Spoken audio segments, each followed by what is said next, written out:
Now, these are broken down, and you're going to have to not only understand the combinations of like preventative administrative, preventative physical, but you're going to have to know examples. And what I have found when I teach this is people will see these examples and they'll read them on slides or read them in a book, and they're like, yeah, that's simple, that's no big deal.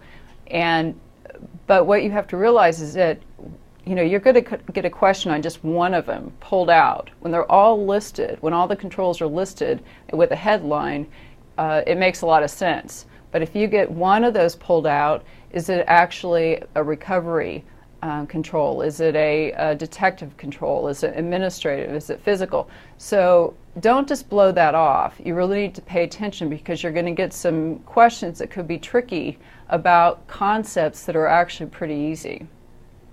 So some examples of preventive administrative would be policies. You develop policies, so you're trying to prevent people from doing the wrong thing. You're providing direction for the actual overall security program in the environment.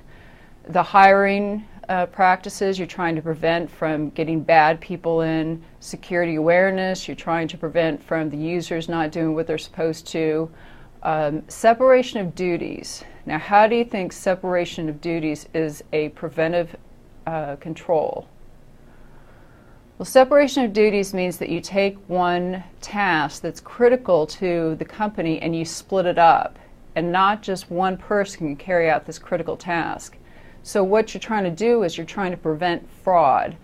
You take a critical task, you split it up so that one person can't carry out fraudulent activity and no one else knows about it. You're actually going to see separation of duties a few times in the different domains, because it's hit pretty hard on the exam, but it's also becoming much more important within the industry.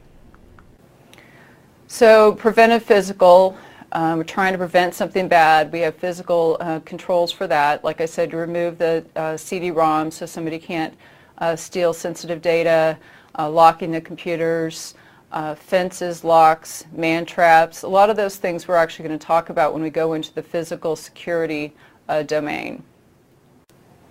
And technical, these again aren't too difficult. You're trying to prevent something by using technical controls. Smart cards, so somebody has to authenticate before they can access.